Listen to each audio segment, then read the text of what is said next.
J'ai fait des rêves affreux. Ça a commencé. Je me rappelle, c'était un jour de semaine. Petit déjeuner avant d'aller au boulot. Je n'ai pas vu ce qui se passait dans mon dos.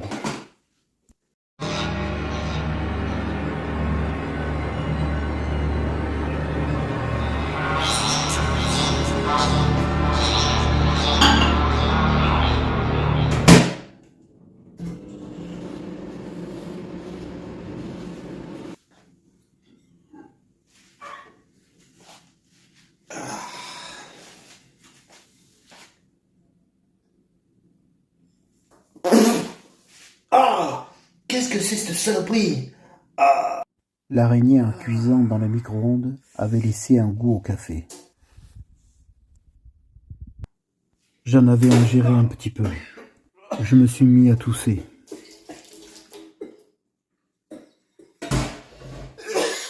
Toute la journée, je n'ai pas été bien. Ainsi que toute la nuit dans mon sommeil.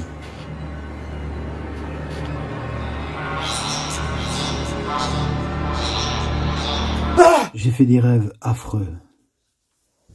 Mais il n'y avait pas que ça.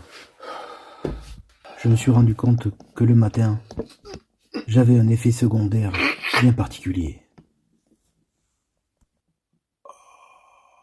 Des capacités incroyables pour un homme normal. C'était impossible et pourtant j'y arrivais comme si je l'avais toujours fait.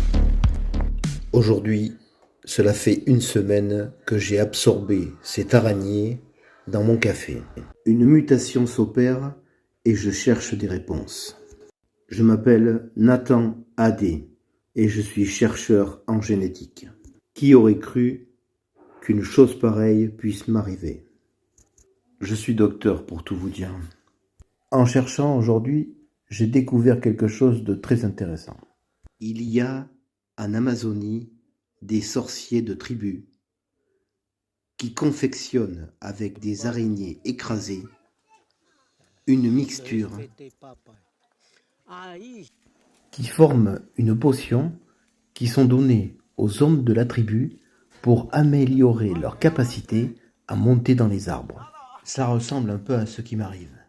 J'ai aussi fait un prélèvement sanguin et là j'ai découvert quelque chose d'assez incroyable.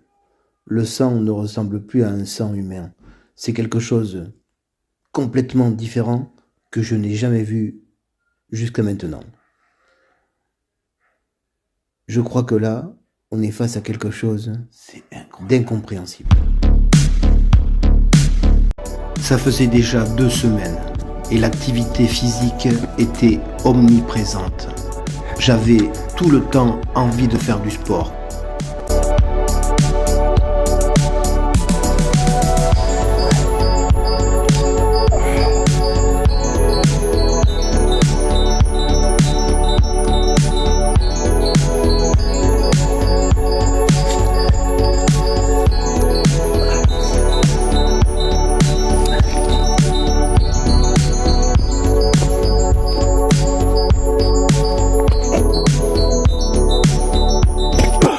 J'avais monté cet édifice en quelques secondes. La vue en haut était impressionnante, mais quelque chose d'autre est venu gâcher ce plaisir. J'ai remarqué sur mes mains comme de la peau ou un liquide qui en ressortait. Bien sûr, une fois rentré à la maison, après observation, j'avais l'impression que j'étais en train de muer. J'ai fait un prélèvement que j'ai observé au microscope. Et là, je vous assure mon étonnement. J'ai jamais vu ça de ma vie. On aurait dit qu'il y avait comme des poils microscopiques qui étaient sur la peau.